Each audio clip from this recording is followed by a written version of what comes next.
There, I thought there was another Jared in the room. So it couldn't have been about me. But good afternoon.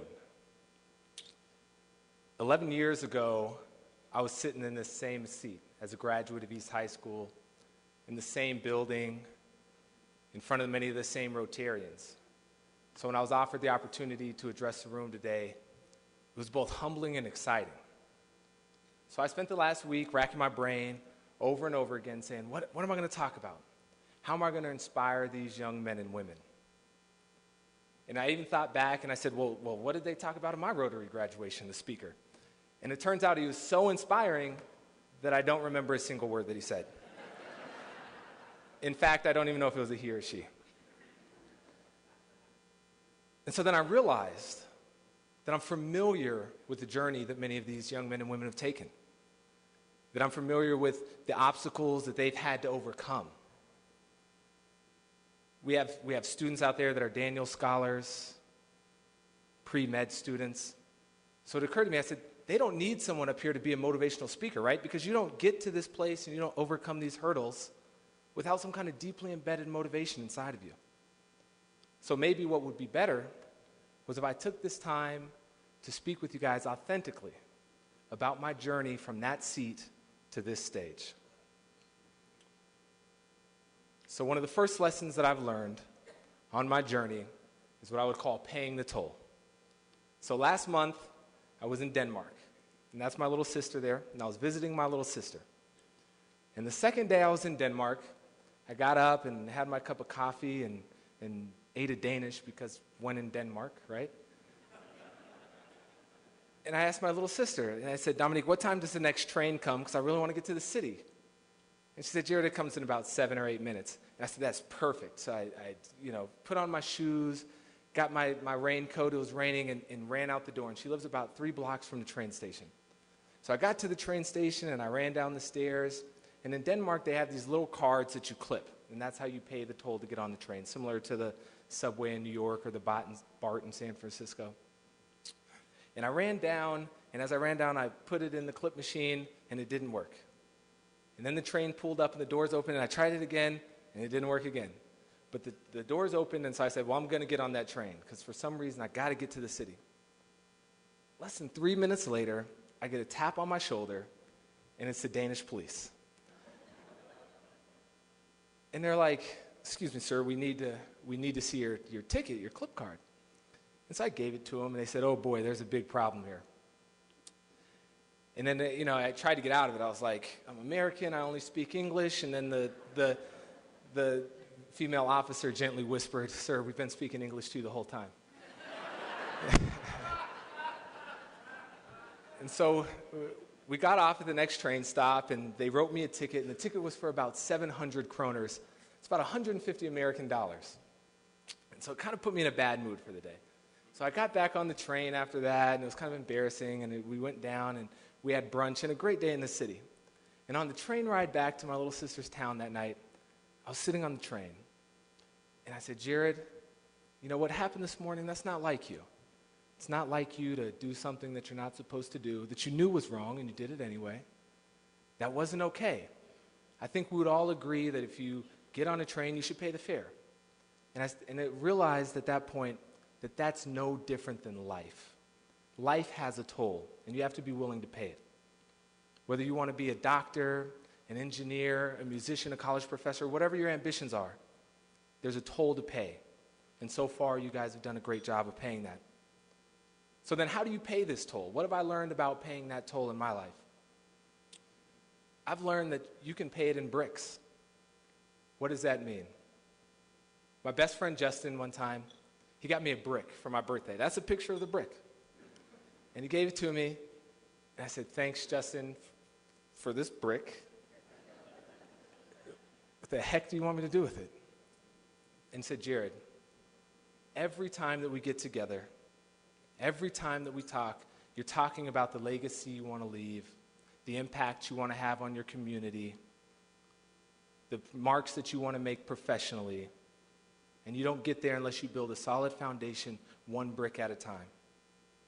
Will Smith probably said it best in an interview when he said that greatness is not this abstract, esoteric idea that's reserved for the select few in our society.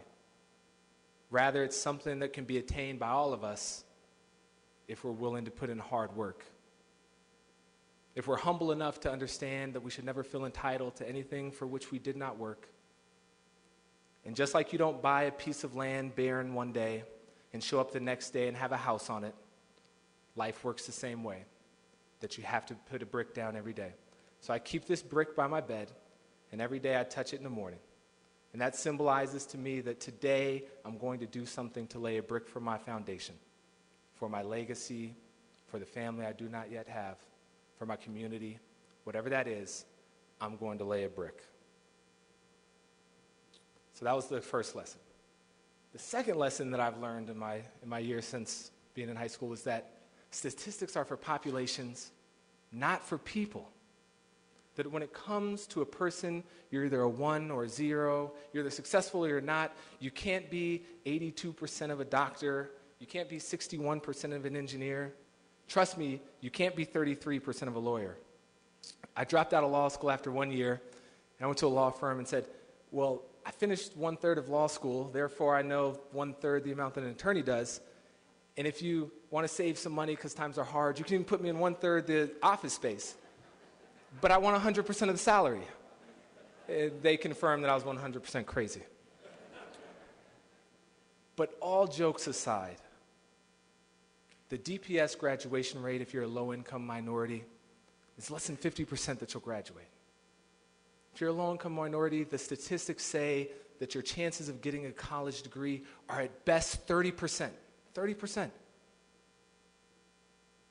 But you have to look at those numbers and put them aside and say, that's great, that's a statistics, but that applies to a population of students. That does not apply to myself. I'm proof of that. So this is a picture of me with the United States Senate Majority Leader Harry Reid and a ticket to a congressional dinner that I've been invited to.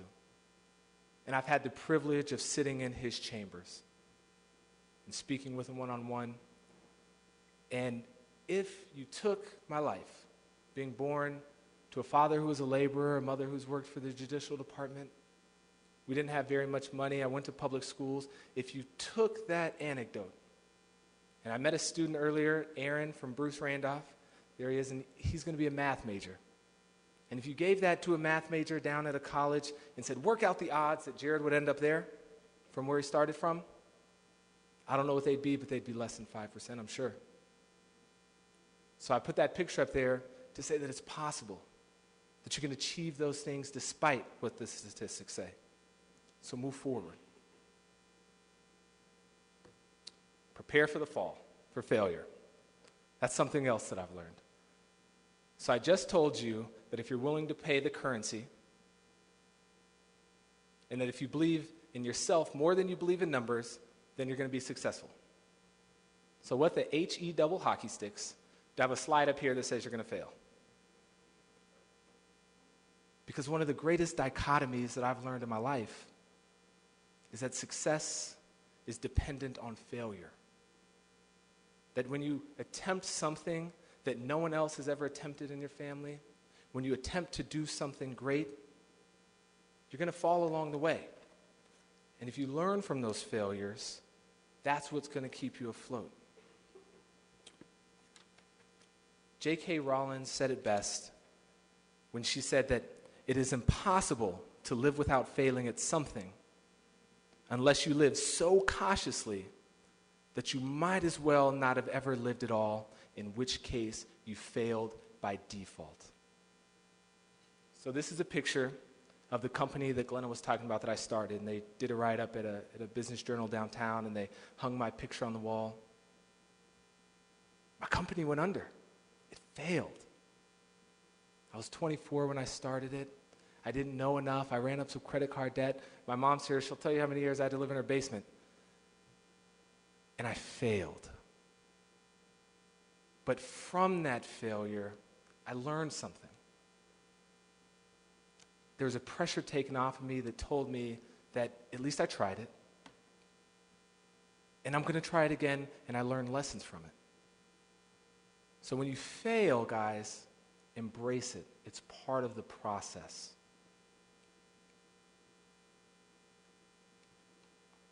of the last lessons that I've learned in life is my grandfather always said that everything in life is temporary. Angela Lee Duckworth, a professor at the University of Pennsylvania, found that traditional measures of talent, IQ scores, standardized test scores, etc., didn't always correlate to success. In fact, sometimes she found that they were inversely related. But what she found was that successful people, some of the most successful people, one thing that they had in common is they understood that failure was a temporary condition. She defined the people that were most successful as people who had a passion and perseverance for very long-term goals, and that they stayed with their future day in and day out. Not for a day, not for a week, not for a month, but for years. Years on end, they stayed with their future despite the failure. And so, although my grandfather didn't know it, when he told me that everything in life is temporary, what he was really telling me is that, Jared, you're going to fail, and you just have to endure through it. That you have to believe deep down inside of you that you possess a trait that's far greater and far more powerful than any circumstance you may ever face in your life. And if you remember that, then eventually you'll succeed. And while we're on the topic of everything in life is temporary, life in itself is a temporary condition. So what I take that to mean is that there has to be some kind of urgency behind your actions. That don't put it off. If there's a young lady that you're waiting to ask to prom, and it's probably happening in a week or two, don't put it off any longer. Do it today. If you're waiting to apply for a college that you think you may not have a chance at, do it today. Because eventually, today will turn into tomorrow, tomorrow will turn into the next day, and you'll wish you had. And if you don't remember anything else that I say today, is that when you become successful, which you will, I want you to remember yourself sitting here today and the hurdles and the obstacles that you had to overcome to get to this point. And promise yourself that you'll remove those hurdles and obstacles for others when you become successful. Because that's the measure of life. My mother's here today. I'd like her to stand up. Second. What a privilege.